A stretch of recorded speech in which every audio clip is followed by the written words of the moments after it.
Hi, I'm Iris Ware Martinez, your clerk of the Circuit Court. My team and I are dedicated to providing the citizens of Cook County and the participants in the judicial system with efficient and transparent services. This program is an extension of our commitment to providing information services that empower you to make the best decisions possible. I hope you find this episode helpful. Thank you for your time. Hello, everyone. I am Samuel Williams, the Associate Clerk of the Family Chancery Law and Traffic Bureau, and your host for this edition of the Clerk in the Community. So, welcome. Listen, I've been working for the clerk's office for over 30 years, soon to be 31. Oh my God, I know I don't look it. So listen, I started as a file clerk and quickly rose through the ranks in various roles, such as moving on up to becoming an assistant chief in Maywood, and then of course moved out to Markham, District 6. Then later on, I was promoted to be the chief of Markham, and now I'm the associate clerk of at the Daily Center, overseeing various divisions, including the Family Law Bureau.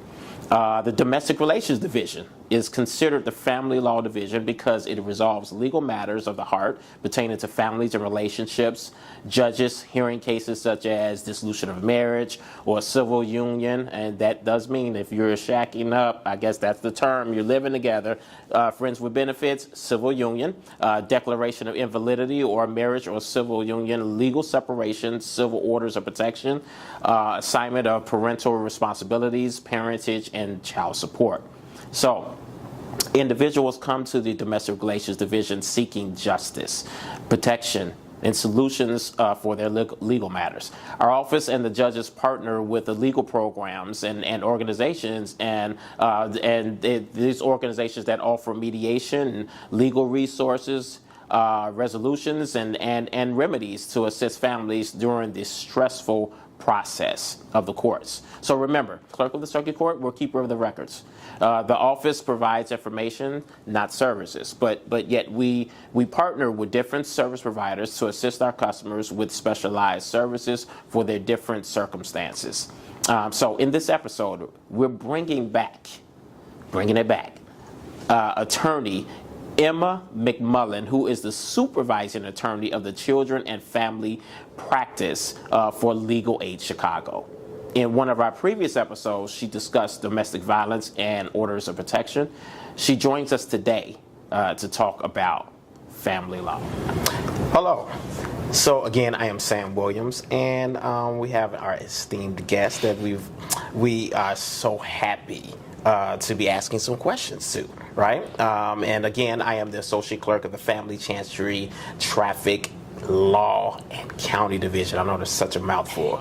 Welcome, Emma. How are you? Thank you. I'm good. How are you? Good. I'm good. I am so good. So I am just ready to kind of dig right into this. Great. All right. I have a few questions that we want to ask you, and I know that the audience is very, very, very just eager to find out some things about the law, about the court system, and how to get into the court system, and I guess how to get out of it too. That is the goal in domestic relations, certainly. So we have a few general questions, right? Great. I'm just going to ask you about family law, all right? So as an attorney, what are some of the most common issues clients come to you with regarding domestic relation cases? Definitely. I think the biggest thing we see is parenting issues. People come to us looking for schedules, looking for decision making, looking for child support answers. That's a huge piece of the domestic relations division, our parenting things. And then, of course, aside from that, you just have your sort of run-of-the-mill divorces. People want to know how their assets will be divided, how their debts will be divided, and to just, like you said, get out of the court system. How can they wrap things up? Those are, sort of obviously the two categories of domestic relations, but really parenting plans and asset division are probably the biggest things we see people looking for help with. And those are probably the most challenging ones, right? Because you're dealing with the parents, you're dealing with, they may think that they're the parent or they're not the parent, right? So true. Yeah. And then probably the bigger issues is probably the money issues, those that are dealing with who probably have some major monies, I guess, to fight over or come to agreement about. Even if sometimes it's having a lot of money and sometimes it's really having nothing, and then having to figure out, I think sometimes those cases can almost be as tense because there's not as much to split, and so all of it feels really important. Wow. I totally understand. I totally understand. Wow. So I want to ask you this. So is it necessary to hire an attorney to file a case in domestic relations? Definitely not. You do not need an attorney in domestic relations. Not only is it something that people can and should be able to navigate on their own, it's been set up so that people don't have to spend the money on an attorney, but also there are a lot of resources available. Some of them are sponsored by the state, some of them are through nonprofits. Illinois Legal Aid Online is a great resource to sort of get the initial insight about what the case is going to look like. They also have a lot of forms programs. In addition, there's also help desks that people can utilize and go to if they have questions.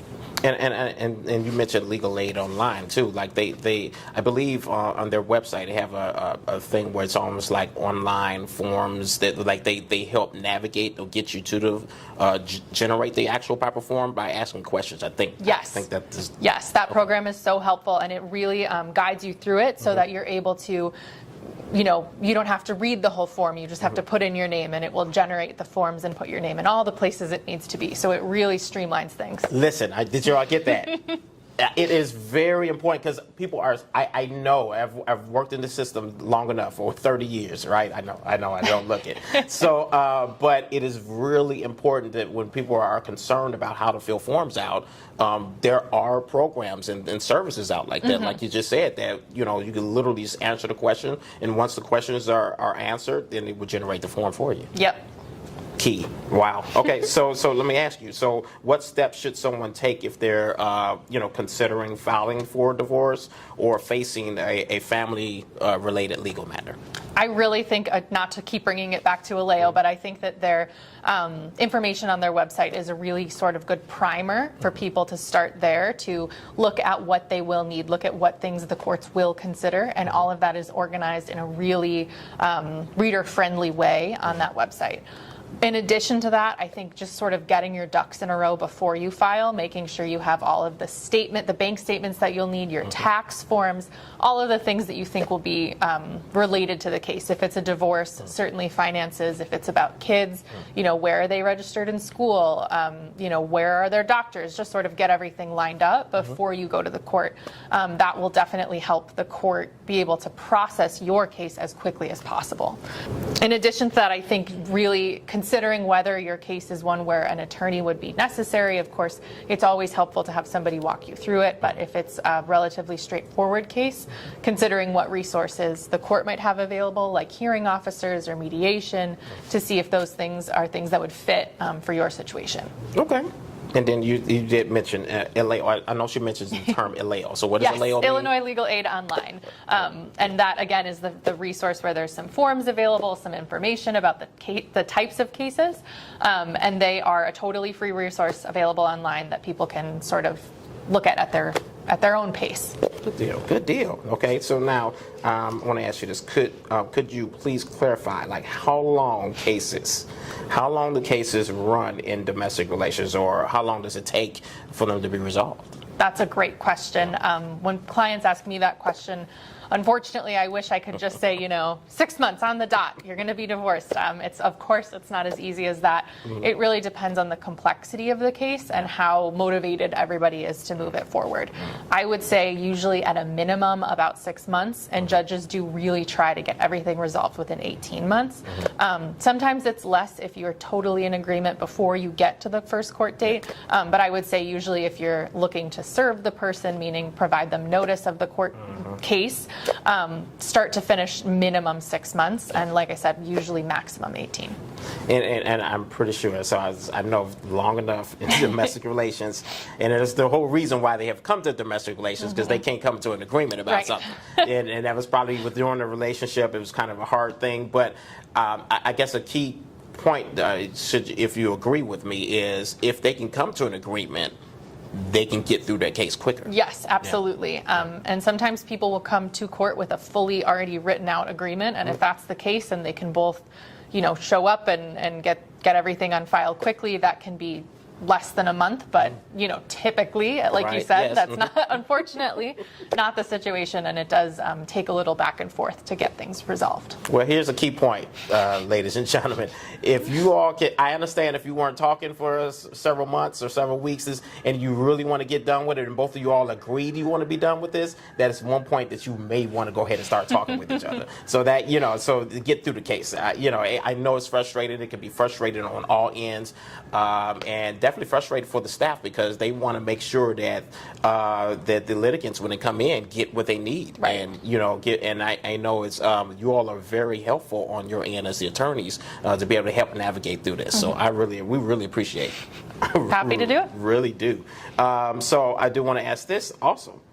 So what are some of the costs associated with filing a new case? So a new case, if you're the one filing the case, it's $388. If you are filing an appearance into an existing case, meaning your spouse or the parent of the other parent of the child has already filed, it's $250 to file your appearance to participate in that case.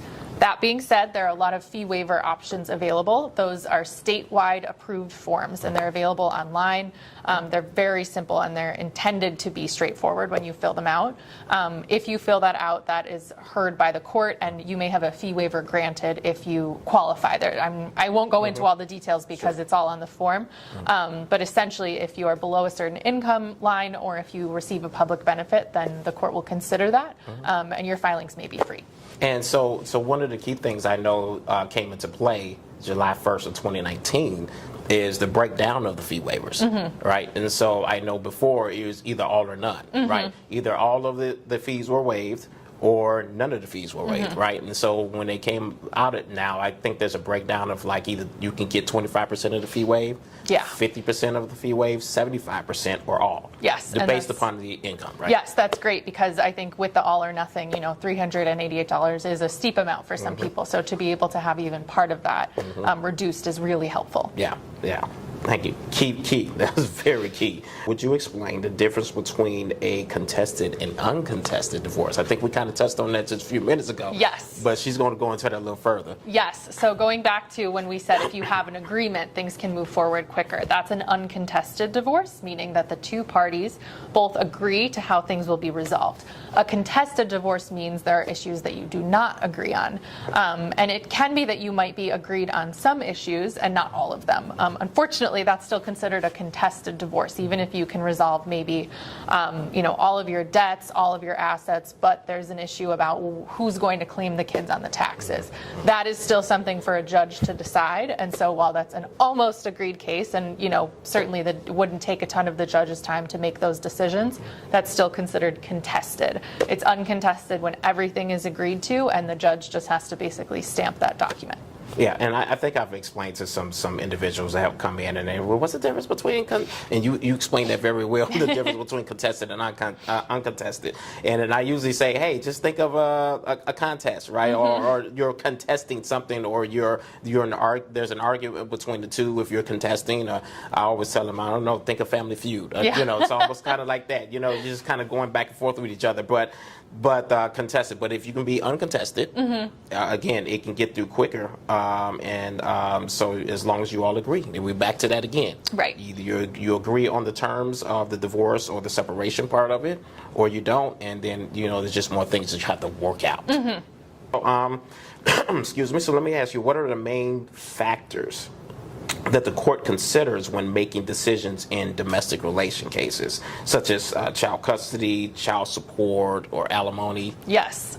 So child custody decisions, obviously, is, that's a term that we still all use, but really it's sort of broken down in the courts between parenting time and parenting decision making. So the judges are going to look at, there's a whole list of what are called best interest factors in the statute, in the law, and I won't bore you with all of those right now. Of course, you can look them up online, but in addition to those factors, they'll also look at the status quo, so how have things been for a while.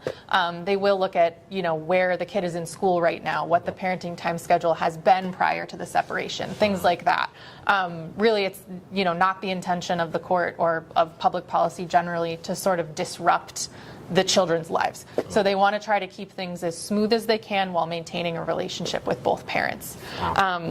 And then in addition to that, they'll also, if the children are old enough, they may take into consideration the children's preferences, but that's sort of on a case-by-case basis. Gotcha. In terms of child support, they're going to look at how much time is spent with each parent, and then they'll look at the income and sometimes the assets of each parent. But basically, they're trying to make it so that both parents are contributing equally to the expenses for the children. Like you said, we mainly use the term custody. Everyone likes to use, I want to get child custody. But is that, and so what is the actual term that they're actually using legally now? What is the legal, I call it legalese, right? Yes. So usually parentage cases, which used to be, considered, or sometimes people still say custody cases, yes. Are now seen as sort of two different pieces. And there's parenting time and decision making. Yep. Those go into an allocation judgment, allocation of parental responsibilities. And so that is how sort of what used to be custody is now considered. Yeah, parental allocation. Yes. They're trying to make it a little more simplistic, but allocation, of course, is just where to allocate, or I guess where to put the child, who the child is going to, or the children are going to stay with. That's kind of it. So that's fine. If you still come into the courthouse and you ask to say, hey, I want to file for custody, we understand what you're saying. But just understand and know that the legalese will be that allocation and those other terms that yes. as far as parenting time and things like that is the legalese that will be used. So it's okay. Don't be afraid to just say custody. It's okay. We know exactly what you mean. Yes, and I think too about those cases, we do see people saying, I want full custody, and having to sort of explain there really isn't full custody in Illinois anymore. 99% of the time, but that doesn't mean that you're not still getting time with the kids, or you're not still getting parenting decision-making abilities. It's just that custody is sort of an outdated term, but like you said, we all know what people mean when they say it. Yes. So it's definitely a word you can use, and everyone will be on the same page. Good. Thank you for that. Okay, Emma. So I wanted to ask you again to kind of expound a little bit more on as far as like alimony, some of the factors that deal with alimony and the child support, some of those things. Yes. So alimony, which similar to custody, is now called maintenance. But again, if you say alimony, we all know what you mean. And that is when the court is providing support to one of the spouses who was making less money during the relationship to sort of get back on their feet, and to establish a similar standard of living that they maintained during the marriage. The court will look at how much both parties were making during the relationship when they were still together, and then how much they're making after the separation, and try to essentially give them like an onboarding plan to be living on their own. And they'll also look at the duration of the relationship, or rather the duration of the marriage specifically, and that determines how long maintenance is received for, whereas the amounts that each person is earning determines the amount of the maintenance. Gotcha. So along those lines, so again, what are the main factors that the court considers when making decisions in domestic relations? Again, so after they've made those considerations, does it along the lines that I asked this question earlier, in asking about child custody, or as far as child support, child support. And so does it matter if the child is staying with one parent more than the other? Yes. So Illinois has what's called an income shares model for child support. They'll look at both of the parents' incomes, and they'll also look at how many nights they're spending with each parent. So for example, if the child is split pretty much 50-50 and both parents are making almost the same amount of money, no child support is going to be awarded, because they're both presumably spending about the same amount of money on the kid while the kid is in their care. If the parent spends or excuse me, if the child spends more time with one parent, more than, I believe it's more than 60% with one parent, then that's when the court is going to start thinking about how much child support needs to be awarded in order to make sure that the kids' expenses are being shared between the parents. So they look at how many nights are spent with each parent, and then also what the parents' incomes are in order to make that determination. It is actually a pretty straightforward calculation. There's arguments you can make to go up or to go down. However, it really is, and that's pretty easy to find on the HFS website. There's a calculator that parents can use, even if they don't have an attorney, to try to get an estimate of what that's going to look like. Wow. So I've had some parents come ask this question when they come in to file too. If they have like receipts and things like that, like just say that the father is having issues with saying, listen, I want to have my child support reduced. I want to show that I have been spending money for this, blah, blah, blah. Is that a factor also? So the court might consider sort of where the money is being spent. So that is really a case-by-case determination. I will say that oftentimes judges do see receipts like that for things like, basketball camp or dance lessons, and the judge might say, there's an amount that is expected to be contributed, and it's great that you're spending money on basketball. It's great that you're spending money on dance, but what really is needed is for you to make that consistent contribution to the child-related expenses every month, not just when registration is. So I would say that if there is a child support order in place, yes, of course, a motion to modify, a motion to change that amount can be filed if the circumstances are such that number should be lower, but I would encourage everyone to always follow court orders. So if there is a number that's already listed, you should really file that motion to modify before you decrease that amount. Wow, thank you. Thank you. Good stuff, good stuff. So now, let me ask you, are you able to file for adoption or guardianship in domestic relations division? Great question. I know that this is confusing, but those are actually not domestic relations cases. The guardianship cases are filed in probate court, and the adoption cases are filed in the county division. Of course, it is a little confusing because they all seem family law related, but they're not domestic relations division cases. Let me ask you about order of protections. And I believe that you talked about order protections extensively in other episodes. So you may have to kind of find those other episodes where she talked about order protections. But we know that order protection can also be found in domestic relations. Could you briefly discuss how civil orders of protections are used in family law? Yes. So there's sort of two different procedures. One is if the order of protection is filed first, and one if the domestic relations case is already filed first. So let's talk about first a case where there is an ongoing divorce, and then something happens where one of the parties wants to or feels they need to file for an order of protection against their soon-to-be ex-spouse. They can either file that at 555 West Harrison or in a suburban courthouse, and it will get automatically consolidated into the existing domestic relations case, into the family law case. And what is, I think, helpful about that is the judge who already has an understanding of these parties, their dynamic, and their separation is now hearing all of these issues at the same time. It can also be immediately filed in front of that judge rather than at a different courthouse.